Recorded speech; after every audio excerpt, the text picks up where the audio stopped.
Hello दोस्तों, चलिए शुरू करते हैं प्रैक्टिस सेट 8 घटना चक्र टो सीरीज का।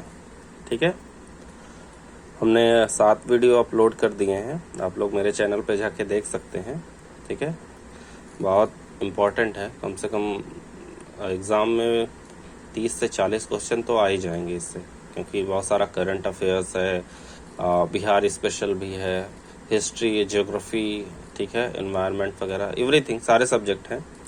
ठीक है, तो आने वाले बहुत सारे एग्ज़ाम्स हैं, उन सब में ये काम आएगा। ठीक है, आप लोग नए हैं अगर चैनल पे तो प्लीज़ सब्सक्राइब कर दीजिए और वीडियो को लाइक कर दीजिए, शेयर कर दीजिए, जिससे ज़्यादा से ज़्यादा लोगों को लाभ हो जाए। आने वाले एग्ज़ाम में ये काम आ जाएगा। ठीक है, तो चलिए शुरू करते हैं प्रैक्टिस सेट 8। वीडियो में कहीं कुछ पूछना हो तो आप लोग कमेंट करके पूछ सकते हैं। ठीक है, चलिए शुरू करते हैं वीडियो को हम लोग। ठीक है, जैसे कि हमेशा की तरह शुरू में 1 से लेकर 10 तक जो है मैथ के क्वेश्चन रहते हैं, आप लोग देख सकते हैं मैथ के क्वेश्चन। ठीक है, 1 to 10, 1 2 3 4 5 6 7 8 9 और 10। ठीक है, चलिए शुरू करते हैं। जीएस के क्वेश्चन हम लोग देखेंगे अब। हाँ, 11 नंबर से। उस क्षेत्र की पहचान करें जहां संथालों ने 1855 से 56 ईस्वी में अपनी सरकार की घोषणा की थी। ठीक है, तो संथालों ने कहाँ घोषणा की थी? भागलपुर से राजमहल। ठीक है, भागलपुर और राजमहल। ठीक है, नेक्स्ट क्वेश्चन देखते हैं कि चंपारण में गांधी जी को आमंत्रण दिया था। तो चंपारण में गांधी जी को आमंत्रण किसने दिया था? राजकुमार शुक्ल ने दिया था। नेक्स्ट है कि वर्ष 1920 से 22 के असहयोग आंदोलन के दौरान बिहार में प्रचलित मान्यताओं में से एक यह थी कि उनकी जीत होगी, क्योंकि गांधी को अंग्रेजों को हराने का तरीका पता था। ठीक है, तो ऐसी मान्यता थी, लोग ऐसा बिहार के लोग मान्यता रखते थे कि जो है उनकी जीत हो जाएगी, क्योंकि गांधी जी जो है अंग्रेजों को हराने का तरीका पता था, ऐसा वो लोग मानते थे। नेक्स्ट है कि वर्ष 1866 से 67 के नील खेतिहरों के बिहार में हुए विद्रोह के क्षेत्र की पहचान करें। तो चंपारण एवं मुजफ्फरपुर है, मुजफ्फरनगर तो उत्तर प्रदेश में है।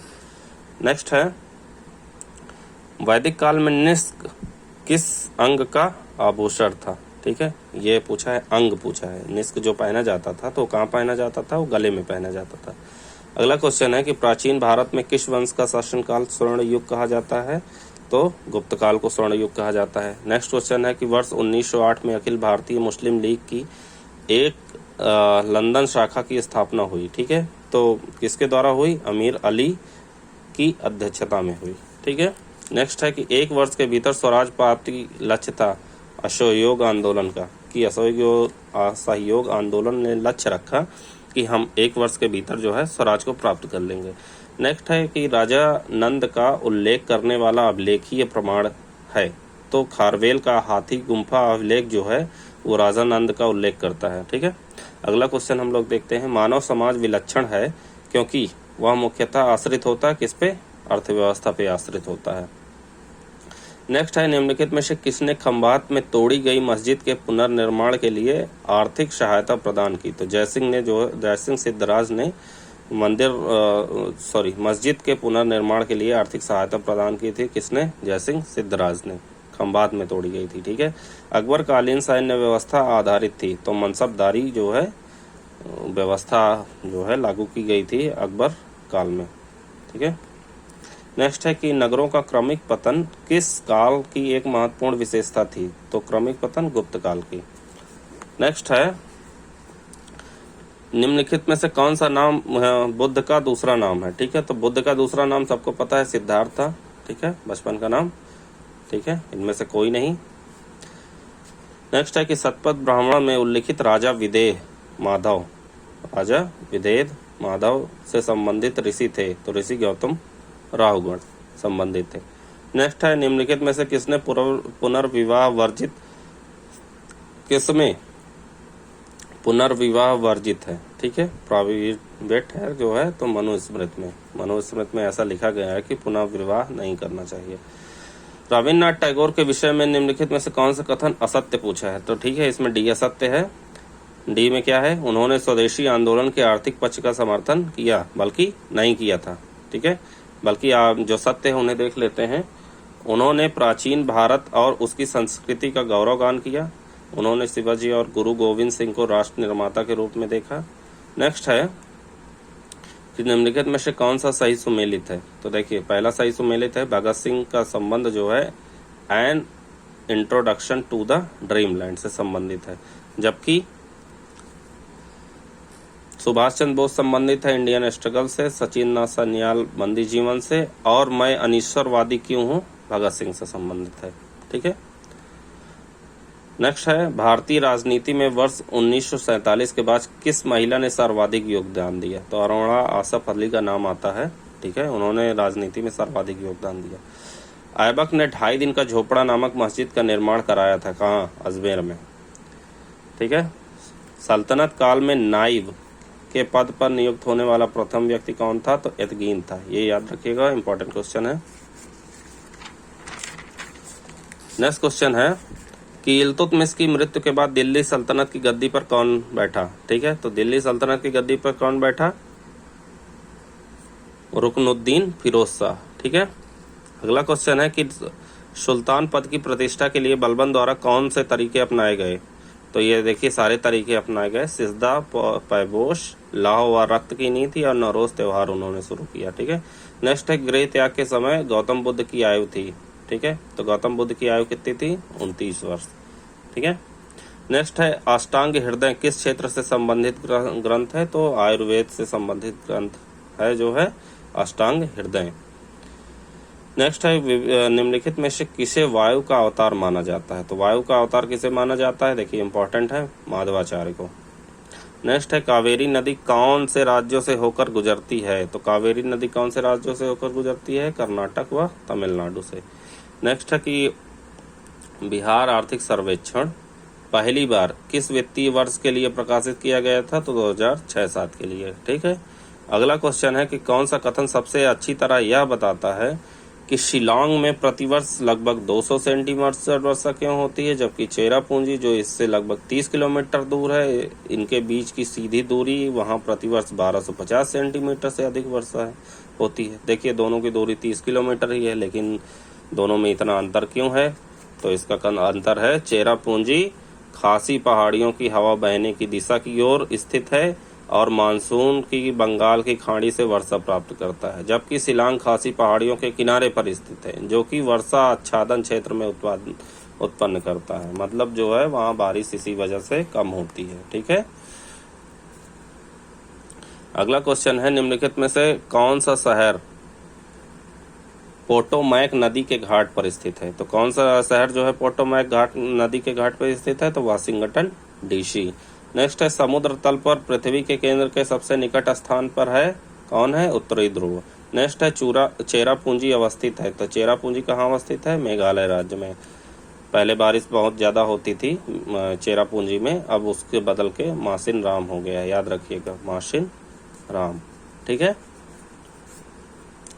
नेक्स्ट है कि निम्नलिखित में से कौन सी नदी उत्तरी बिहार की नदियां हैं। तो ये सारी नदियां, सॉरी, ये जो है उत्तरी कोयल नदी नहीं है, बल्कि गंडक, कोसी और बागमती नदी जो है उत्तरी बिहार की नदियां हैं। ठीक है, नेक्स्ट क्वेश्चन है कि बिहार आर्थिक समीक्षा 2020-21 के अनुसार निम्नलिखित कथनों पर कौन सा कथन असत्य है। ठीक है, तो पहला ही कथन असत्य है, सितंबर 2020 तक बिहार में कुल, देखिए 68 दिया हुआ था, उसकी जगह 58 होगा, राष्ट्रीय राजमार्ग थे। तो कितने 2020 तक थे, 58। नेक्स्ट है, सही क्या है कि राष्ट्रीय राजमार्गों की न्यूनतम लंबाई की दृष्टि से सबसे छोटा जिला कौन सा है, शिवहर है। ठीक है, पिछले वीडियो में मैंने बताया था शिवहर और किस लिए जो है प्रसिद्ध है।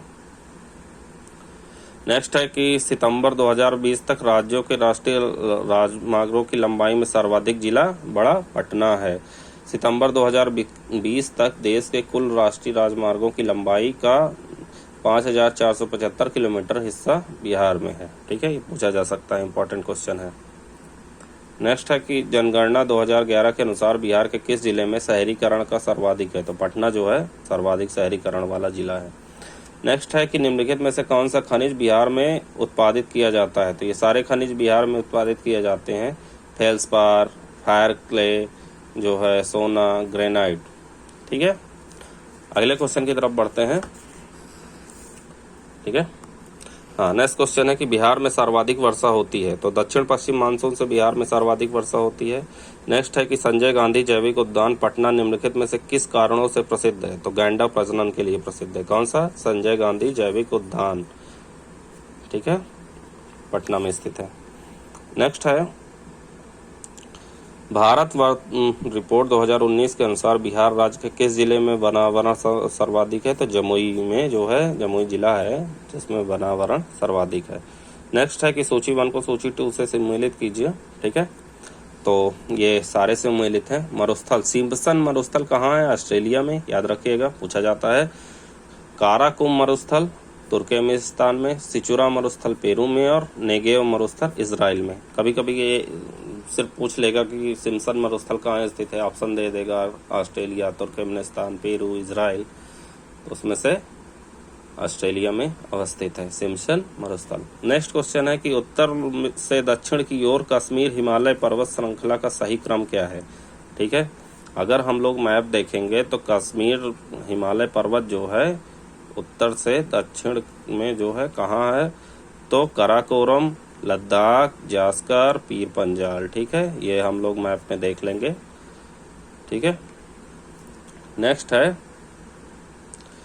विश्व का सर्वाधिक जैव विविधता समृद्ध क्षेत्र है, तो उष्णकटिबंधीय क्षेत्र जो है सर्वाधिक जैव विविधता समृद्ध क्षेत्र है। अगले क्वेश्चन की तरफ हम लोग बढ़ते हैं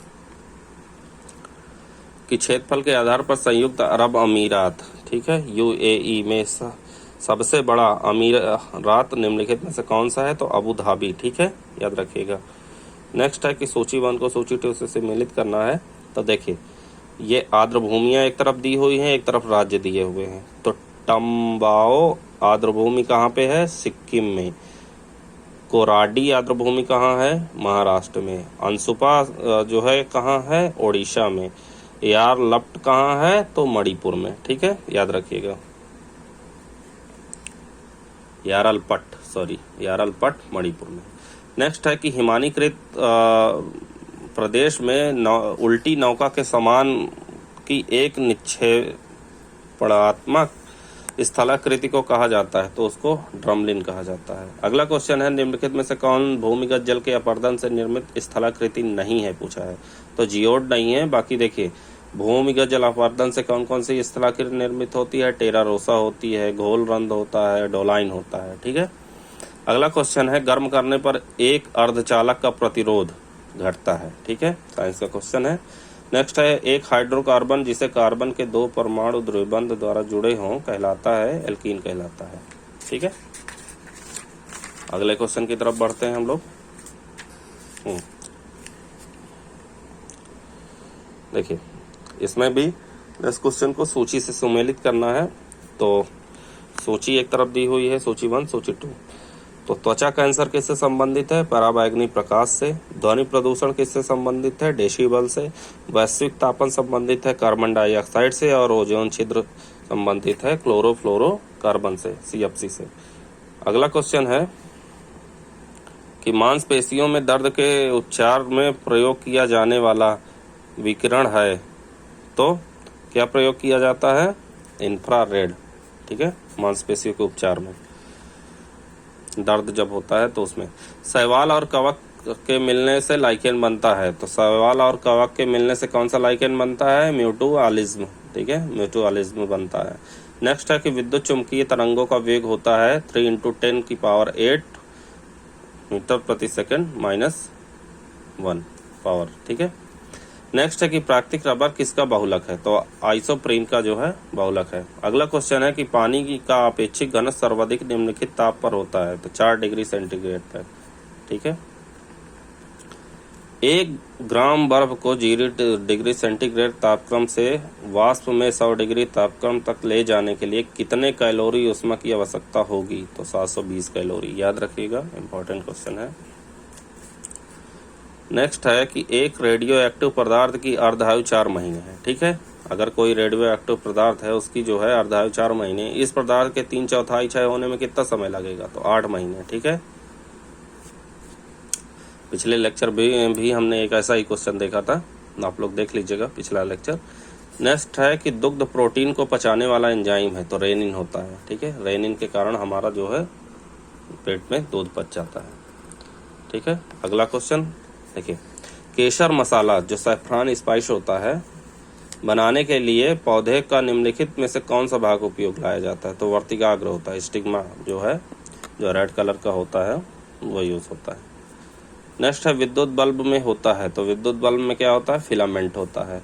निम्नलिखित में से लंबाई का यसाई मात्रक कौन है? तो मीटर होता है। ठीक है, दाब का यसाई मात्रक पूछा है तो न्यूटन प्रति मीटर स्क्वायर होता है। ठीक है, याद रखिएगा। हवा में लोहे और लकड़ी के समान भारी गेंद को समान ऊंचाई से गिराने पर क्या होगा? लकड़ी की गेंद बाद में गिरेगी, जाहिर सी बात है। उसका कारण यह है कि लोहे की भारी होती है। ये तो बहुत आसान क्वेश्चन है। नेक्स्ट क्वेश्चन है कि निम्नलिखित में से कौन एक पदार्थ निश्चेतक नहीं है? तो ठीक है, ये स्ट्रेप्टोमाइसिन जो है ये निश्चेतक नहीं होता है। ठीक है, वायु अंगार गैस जिसे प्रोड्यूसर गैस भी कहते हैं के मुख्य घटक क्या है? CO, N2, CO2 और S2। ठीक है, याद रखिएगा। नेक्स्ट क्वेश्चन की तरफ बढ़ते हैं। सूची 1 को सूची 2 से सुमेलित करना है। तो कॉपर सल्फेट का संबंध किससे है? कीटनाशी से है। पेनिसिलिन का संबंध प्रतिजैविक से है। यूरिया का संबंध उर्वरक से है। और मेलाथियान का संबंध फंगस नाशी से है। अगला क्वेश्चन देखते हैं, निम्नलिखित पादपों में से किसका संग्रह अंग तना नहीं है? तो शकरकंद का संग्रह अंग तना नहीं है, बल्कि गन्ना, आलू और अदरक जो है संग्रह अंग कौन सा होता है? तना होता है। नेक्स्ट है, निम्नलिखित में से कौन माइक्रोग्राफिया पुस्तक के लेखक हैं? माइक्रोग्राफिया पुस्तक के लेखक कौन है? रॉबर्ट हुक हैं। याद रखिएगा, काफी इंपॉर्टेंट क्वेश्चन है साइंस का। नेक्स्ट है कि निम्नलिखित में से कौन एक कोशिकीय संरचना का उदाहरण नहीं है? पूछा है। ठीक है, नहीं है। तो एक कोशिकीय संरचना का उदाहरण कौन सा नहीं है? अमीबा और पैरामीशियम, ये एक कोशिकीय जीव के उदाहरण है। जबकि एक कोशिकीय संरचना का उदाहरण कौन है? मुर्गी का अंडा और श्वेत रक्त कोशिकाएं। ठीक है, नेक्स्ट है कि कौन सा कथन असत्य है? तो देखिए, क्षुद्रांत आहार नाल का सबसे बड़ा लंबा भाग होता है। पहला ही असत्य है, छोटा ना होके लंबा भाग होता है। कौन? क्षुद्रांत आहार नाल का। और देखिए, जो सत्य है उन्हें देख लेते हैं। विभिन्न जंतुओं में क्षुद्रांत की लंबाई उनके भोजन के प्रकार के अनुसार अलग होती है। ठीक है, घास खाने वाले जंतुओं की क्षुद्रांत लंबी होती है। ठीक है, जो घास खाते हैं उनकी क्षुद्रांत जो है लंबी होती है। बाघ की क्षुद्रांत छोटी होती है क्योंकि वो मांस खाता है। ठीक है, ठीक है। अब देख लेते हैं अगला क्वेश्चन, स्थायी विकास किसके उपयोग के संदर्भ में अंतर पीढ़ीगत संवेदनशीलता की घटना है? तो प्राकृतिक संसाधनों के। ठीक है, अगले क्वेश्चन की तरफ बढ़ते हैं। भारत में आर्थिक उदारीकरण शुरू हुआ, कब शुरू हुआ? तो औद्योगिक लाइसेंस नीति के वास्तविक बदलाव के साथ शुरू हुआ। कब? देखिए बता देता हूँ, 1991 में LPG रिफॉर्म हुआ, तो उसी के साथ जो है आर्थिक उदारीकरण शुरू हुआ। ठीक है, अगला क्वेश्चन है कि भारत में हरित क्रांति ग्रीन रिवॉल्यूशन जब आरंभ हुई तो निम्नलिखित में से कौन सा संबंधित नहीं था? तो राहुल अहमद की दवाई इससे संबंधित नहीं थे। बाकी MS स्वामीनाथन, इंदिरा गांधी, सुब्रमण्यम जो है इन्होंने जो है ग्रीन रिवॉल्यूशन में पार्टिसिपेट किया था। नेक्स्ट है कि निम्नलिखित में से कौन सा प्रत्यक्ष वित्त का स्रोत नहीं है? अगर वित्त है तो उसका प्रत्यक्ष स्रोत कौन सा नहीं है? तो इसमें जो है सभी शामिल हैं, सारे सही हैं। प्रत्यक्ष वित्त के ये सभी स्रोत होते हैं, नाबार्ड, RBI, ठीक है, सॉरी SBI, क्षेत्रीय ग्रामीण बैंक, इलाहाबाद बैंक। ठीक है, अगला क्वेश्चन है, निम्नलिखित में से कौन सा उपागम प्रोफेसर अमर्त्य सेन से संबंधित है? तो सक्षमता उपागम। ठीक है, अगला क्वेश्चन है, प्रधानमंत्री किसान सम्मान निधि, ठीक है, कब से प्रारंभ की गई? तो 24 फरवरी 2019। याद रखिएगा, इंपॉर्टेंट क्वेश्चन है।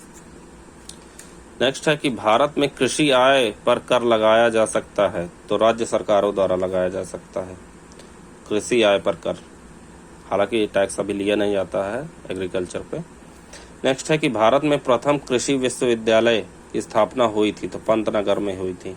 ठीक है, नेक्स्ट है कि भिलाई स्टील संयंत्र का एक उपक्रम है? तो भिलाई संयंत्र जो है एक निजी उपक्रम है स्टील का।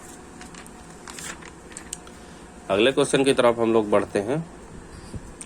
भारत में गोल्डन हैंडशेक योजना किससे संबंधित है? गोल्डन हैंडशेक तो वो शैक्षिक सेवा निवृत्ति से संबंधित है। अगला क्वेश्चन है, भारत में किसने आमदनी पर कर की शुरुआत की? अगर आमदनी मिलती है तो उस पर टैक्स लगेगा, तो उस पर जेम्स विल्सन ने शुरुआत की। सर्वाधिक दाता रक्त समूह होता है ओ, ठीक है, वो सर्वाधिक दाता रक्तवाहक होता है, वो सबको दे सकता है। अगला क्वेश्चन है कि निम्नलिखित में से कौन भारत निर्माण के अंतर्गत सम्मिलित नहीं है? तो ग्रामीण चिकित्सालय जो है भारत निर्माण के अंतर्गत शामिल नहीं है, बल्कि ग्रामीण आवास, ग्रामीण जलापूर्ति, ग्रामीण विद्युतीकरण ये सारे संबंधित है भारत निर्माण के अंतर्गत। अगला क्वेश्चन है, ट्राइसेम एक कार्यक्रम है, तो कौन सा कार्यक्रम है? ग्रामीण विकास का। ट्राइसेम काफी चर्चा में रहता है।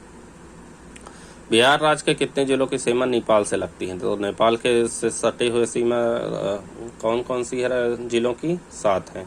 ये कमेंट में बताइएगा कि जिले कौन कौन से हैं। नेक्स्ट है, निम्नांकित विपणन संस्था कौन सी है? तो निम्नांकित विपणन संस्था कौन सी है? तो सेल है। अगला क्वेश्चन है कि भारत में सर्वोच्च न्यायालय एक अभिलेख न्यायालय है, ये सबको पता है। इसका अनुच्छेद किस अनुच्छेद में है? तो अनुच्छेद 129 में। अगला क्वेश्चन है कि निम्नलिखित में से कौन भारत में संघ राज्य संबंध से संबंधित नहीं है? तो इंद्रजीत गुप्ता समिति जो है संबंधित नहीं है भारत में संघ राज्य से, जबकि सरकारिया आयोग, राजमन्नार समिति और पुंछी आयोग संबंधित है। अगले क्वेश्चन की तरफ हम लोग बढ़ते हैं। देखिए अगला क्वेश्चन है, भारतीय संविधान का कौन सा अनुच्छेद केंद्रीय सतर्कता आयोग का वर्णन करता है? देखिए संविधान में जो है इसका जो है वो उल्लेख नहीं किया गया है, ठीक है, केंद्रीय सतर्कता आयोग का। इसको संथानम समिति 1964 के द्वारा लाया गया। नेक्स्ट है कि भारत के संविधान का निम्नलिखित में कौन सा अनुच्छेद प्रेस की स्वतंत्रता से संबंधित है? तो अनुच्छेद 19 का 1 का, ठीक है। नेक्स्ट है कि भारतीय संविधान भारत के राष्ट्रपति को अधिकार नहीं देता है। कौन सा अधिकार नहीं देता है? राज्यों के मुख्यमंत्री की नियुक्ति का। राज्यों के मुख्यमंत्री कौन नियुक्त करता है? कमेंट करके बताइए, आसान क्वेश्चन है। नेक्स्ट है कि संविधान का 73वां संविधान संशोधन, 73वां जो संशोधन संबंधित है किससे? पंचायती राज प्रणाली से। अगला क्वेश्चन है कि भारत के संविधान का कौन सा अनुच्छेद भारतीय निर्वाचन आयोग की स्थापना से संबंधित है? तो अनुच्छेद 324। नेक्स्ट क्वेश्चन है कि निम्नलिखित में से कौन सा एक विकल्प सही सुमेलित नहीं है? ठीक है, तो ये सभी सुमेलित है। देखिए अनुच्छेद 44 का संबंध समान नागरिक संहिता से है। अनुच्छेद 50 का संबंध न्यायपालिका व कार्यपालिका का पृथक्करण से है। अनुच्छेद 43 का ए कैसे संबंधित है? उद्योग के प्रबंधन में कर्मकारों की भागीदारी का प्रावधान है। अनुच्छेद 39 का ए है समान न्याय एवं निःशुल्क विधिक सहायता। ठीक है, अगले क्वेश्चन की तरफ हम लोग बढ़ते हैं।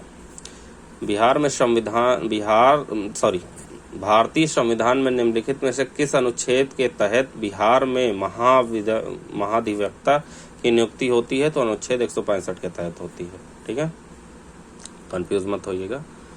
हाँ, नेक्स्ट क्वेश्चन है कौन सा सुमेलित नहीं है? तो देखिए सभी सुमेलित है। अनुच्छेद 17 का जो है संबंध अस्पृश्यता से है। अनुच्छेद 78 का संबंध राष्ट्रपति को जानकारी देने के संबंध में प्रधानमंत्री के कर्तव्य क्या है उससे संबंधित है। अनुच्छेद 148 का संबंध भारत का नियंत्रक एवं महालेखा परीक्षक है। ठीक है, संबंध। और अनुच्छेद 21 का संबंध प्राण एवं दैहिक स्वतंत्रता का संरक्षण से संबंधित है। अगला क्वेश्चन है कि निम्नलिखित में से कौन सा राज्य सूची का विषय नहीं है? तो डाकघर राज्य सूची का विषय नहीं है। डाकघर किसका विषय है जरा कमेंट करके बताइए। पुलिस, लोक स्वास्थ्य और स्वच्छता और कृषि ये तीनों राज्य सूची का विषय है। नेक्स्ट है कि फिट इंडिया फ्रीडम रन 2.0 की शुरुआत देश भर में निम्नलिखित किस तिथि को हुई? तो फिट इंडिया मूवमेंट चलाया गया तो 13 अगस्त 2021 से शुरुआत की गई। ठीक है, कमेंट करके बताइएगा। फिट इंडिया फ्रीडम रन, ठीक है, फिट इंडिया मूवमेंट नहीं, फिट इंडिया फ्रीडम रन 2.0 तो 13 अगस्त 2021 को। और ये इसका पहला संस्करण कब शुरू किया गया है? कमेंट में बताइए। अगस्त 2021 में किस भारतीय राज्य संघ राज्य क्षेत्रों में मवेशी संरक्षण विधेयक 2021 को पारित किया गया? तो असम में। ठीक है, मवेशियों के संरक्षण के लिए विधेयक पारित किया गया। नेक्स्ट है कि मुख्यमंत्री कोविड-19 पीड़ित आजीविका सहायता योजना के विषय में कथन सही है। तो देखिए 2 क्वेश्चन इसमें सही है। यह योजना मणिपुर से संबंधित है, पहला गलत है। हाँ, दूसरा है कि ये इस योजना का उद्देश्य कोविड-19 के कारण लोगों की आजीविका पर पड़ने वाले प्रभाव को कम करना है। ठीक है, तो ऑप्शन इसका सही हो जाएगा, उपयुक्त में से एक से अधिक। नेक्स्ट क्वेश्चन है ऑपरेशन पैंजिया जो है, ऑपरेशन पैंजिया, ये याद रखिएगा। अभियान जो चलाया गया, कौन सा 14वां अभियान चलाया गया, तो किससे संबंधित है, तो नकली तथा अवैध दवाओं के अभियान से संबंधित है। अगला क्वेश्चन है कि प्राण वायु देवता पेंशन योजना का संबंध किस राज्य से है, तो हरियाणा राज्य से। अगला क्वेश्चन की तरफ बढ़ते हैं, देखते हैं। चिकित्सा ऑक्सीजन उत्पादन संवर्धन नीति, चिकित्सा ऑक्सीजन उत्पादन संवर्धन नीति 2021 के लक्ष्य के कथनों पर विचार कीजिए। तो ये तीनों कथन सत्य हैं, देख लीजिए। लिक्विड ऑक्सीजन निर्माण सुविधाओं को 100 मीट्रिक टन तक क्षमता तक बढ़ाना है, पहला उद्देश्य। नॉन कैप्टिव ऑक्सीजन जनरेशन प्लांटों की क्षमता 100 मीट्रिक टन तक करना है, दूसरा। और क्रायोजेनिक टैंकरों की क्षमता को बढ़ाकर 500 मीट्रिक टन करना है। ठीक है, ये 3 उद्देश्य। नेक्स्ट क्वेश्चन है कि हाल ही में चर्चा में रहा लूसी मिशन किस स्पेस एजेंसी से संबंधित है, तो लूसी मिशन संबंधित है नासा से। नेक्स्ट क्वेश्चन है कि T20 क्रिकेट में 10,000 रन बनाने वाले पहले भारतीय खिलाड़ी कौन बन गए हैं, तो MS धोनी जो है। कितने रन, 10,000 रन T20 में, याद रखिएगा। हाल ही में किस राज्य की सोजत मेहंदी को GI टैग मिला है, तो राजस्थान की सोजत मेहंदी को GI टैग मिला है, याद रखिएगा। अगला क्वेश्चन है वैश्विक शांति सूचकांक 2021 GPI 2021 के अनुसार विश्व का सबसे आसान देश कौन सा है, तो अफगानिस्तान है। अगला क्वेश्चन है सामाजिक न्याय एवं अधिकारिता मंत्रालय द्वारा सेज पोर्टल, ठीक है, का प्रारंभ किसके लिए किया गया है, तो बुजुर्गों के लिए किया गया है। नेक्स्ट क्वेश्चन है कि शिक्षा के क्षेत्र में राज्य और केंद्र शासित प्रदेशों के लिए प्रदर्शन श्रेणी सूचकांक परफॉर्मेंस ग्रेडिंग इंडेक्स जो है किसके द्वारा जारी किया जाता है, तो शिक्षा मंत्रालय के द्वारा जारी किया जाता है। अगले क्वेश्चन की तरफ हम लोग बढ़ते हैं।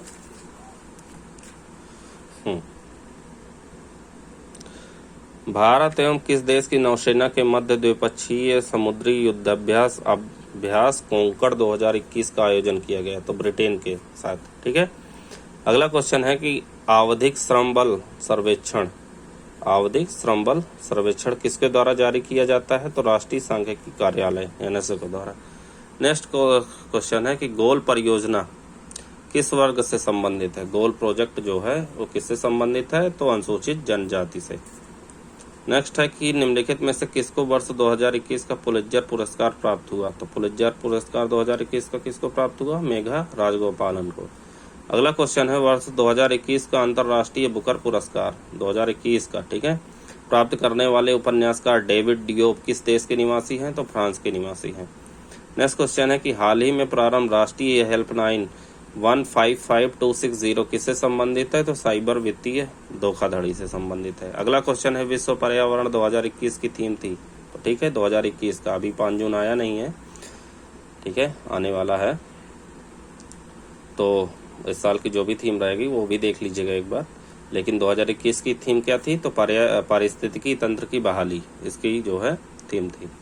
नेक्स्ट क्वेश्चन है कि अंतर्राष्ट्रीय योग दिवस 2021 की थीम जो है क्या थी, तो योगा फॉर वेलनेस इसकी थीम रही है। ठीक है, नेक्स्ट क्वेश्चन है कि जून 2021 में भारतीय नौसेना और यूरोपीय संघ नौसैनिक बल के मध्य प्रथम युद्धाभ्यास कहाँ आयोजित किया गया, तो अदन की खाड़ी में जो है ये इसका युद्धाभ्यास हुआ। अगला क्वेश्चन है निम्नलिखित में से किसने युक्त धारा पोर्टल लॉन्च किया, तो युक्त धारा गिरिराज सिंह ने लॉन्च किया। नेक्स्ट है कि निम्नलिखित में से किस राज्य में वांचुआ त्योहार मनाया जाता है, तो वांचुआ त्योहार असम में मनाया जाता है। अगला क्वेश्चन है कि PM दक्ष पोर्टल एवं मोबाइल ऐप का संबंध किससे है, तो कौशल विकास योजना से, PM दक्ष पोर्टल एवं मोबाइल ऐप। ठीक है, अगला क्वेश्चन है कि वित्तीय समावेशन सूचकांक को कौन जारी करता है, तो इसको RBI द्वारा जारी किया जाता है। ठीक है, वित्तीय समावेशन सूचकांक भारतीय रिजर्व बैंक द्वारा। अगला क्वेश्चन है कि प्लास्टिक अपशिष्ट प्रबंधन संशोधन नियम 2021 के अंतर्गत कब तक प्लास्टिक बैग की मोटाई को 75 माइक्रोन तक किया जाएगा, तो 30 सितंबर 2021 इसका लक्ष्य था। ठीक है, अगला क्वेश्चन है निम्नलिखित में से किस राज्य में पेंसिलुंगपा हिमनद, ये इंपॉर्टेंट है, पेंसिलुंगपा हिमनद की अवस्थिति है तो लद्दाख में। ठीक है, नेक्स्ट है कि निम्नलिखित में से कौन टोक्यो पैरालंपिक है। ठीक है, 2020 में पदक जीतने वाला भाला फेंक खिलाड़ी नहीं है, तो भावना पटेल और निषाद कुमार नहीं है, बल्कि सुमित अंतिल और देवेंद्र झंझरिया है। ठीक है, हाल ही में चर्चा में रहा मवेशी द्वीप। ठीक है, इंपॉर्टेंट है, मवेशी द्वीप किस राज्य में है तो उड़ीसा में है, याद रखिएगा। नेक्स्ट है कि राज्य खाद्य सुरक्षा सूचकांक 2020-21 में बड़े राज्यों में, ठीक है, राज्य खाद्य सुरक्षा सूचकांक 2020-21 में बड़े राज्यों में बिहार का कौन सा स्थान है तो बिहार का स्थान कौन सा है, 20वां। ठीक है, अगला क्वेश्चन देखते हैं। पट्टाभी सीतारामैया को पराजित कर सुभाष चंद्र बोस कांग्रेस के अध्यक्ष चुने गए, किसमें, त्रिपुरी अधिवेशन में। ठीक है, नेक्स्ट है कि पाकिस्तान के निर्माण से संबंधित द्विराष्ट्र का सिद्धांत का प्रतिपादन मोहम्मद इकबाल ने किया था, किसने किया, मोहम्मद इकबाल। नेक्स्ट है कि निम्न में से किस आंदोलन की असफलता के बाद स्वराज पार्टी का गठन हुआ तो असहयोग आंदोलन की असफलता के बाद जो है स्वराज पार्टी का गठन हुआ। नेक्स्ट है कि बक्सर के युद्ध में अंग्रेज सेनापति था, कौन था, हेक्टर मुनरो था। नेक्स्ट है कि बम्बई प्रेसिडेंसी की स्थापना से संबंधित कौन था तो ये देखिए फिरोज शाह मेहता, केटी तैलंग और बदरुद्दीन तैयबजी संबंधित थे।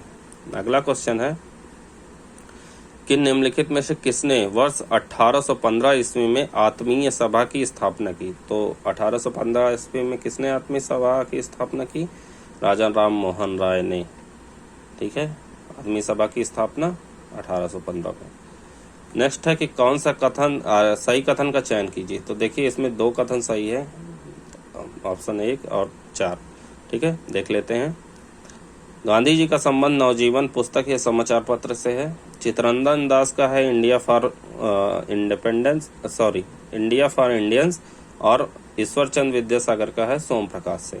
एनी बेसेंट का न्यू इंडिया से संबंधित है। नेक्स्ट क्वेश्चन की तरफ चलते हैं, चलिए देखते हैं। इसमें भी जो है कालक्रम व्यवस्थित करना है नेक्स्ट क्वेश्चन में, तो ठीक है देखिए, तो इसका ऑप्शन डी सही हो जाएगा। देखिए पहले क्या हुआ था, गांधी इरविन समझौता हुआ था 5 मार्च 1931 को। ठीक है, फिर हुआ था जो है भगत सिंह को फांसी 23 मार्च 1931 को।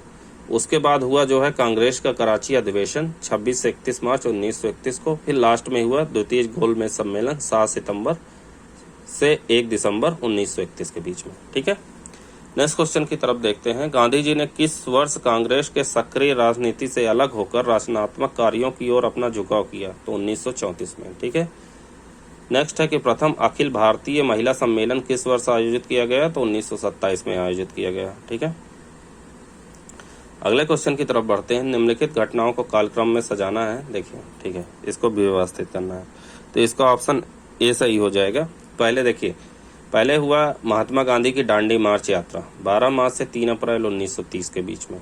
ठीक है, फिर उसके बाद हुआ गांधी इरविन समझौता 5 मार्च 1931 से। ठीक है, फिर उसके बाद हुआ जो है सांप्रदायिक निर्णय 16 अगस्त 1932 में। ठीक, फिर हुआ पूना समझौता 24 सितंबर 1932 में। ठीक है, ऑप्शन ए सही है।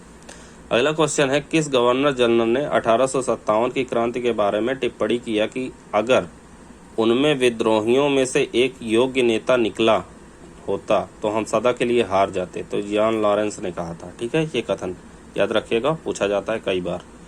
अगला क्वेश्चन है, सही सुमेलित करना है, तो देखिए ऑप्शन ए इसका सही है। देखिए, भारत परिषद अधिनियम 1909 का संबंध लॉर्ड मिंटो से है। ठीक है, भारत शासन अधिनियम 1935 का संबंध लॉर्ड वेलिंगटन से है। ठीक है, देख लीजिए आप लोग। फिर लखनऊ समझौता 1916 का संबंध लॉर्ड हार्डिंग द्वितीय से है, और भारत शासन अधिनियम 1919 का संबंध लॉर्ड चेम्सफोर्ड से है। ठीक है, तो ये हमारे हो गए 150 क्वेश्चन। आप लोग इन्हें 1-2 बार रिवाइज करके देख लीजिएगा, जिससे क्वेश्चन याद हो जाएंगे, क्योंकि विजुअली देखने पे हमें क्वेश्चन जल्दी याद होते हैं। ठीक है, हमारे 150 क्वेश्चन पूरे हो गए। मिलते हैं नेक्स्ट वीडियो में, ठीक है।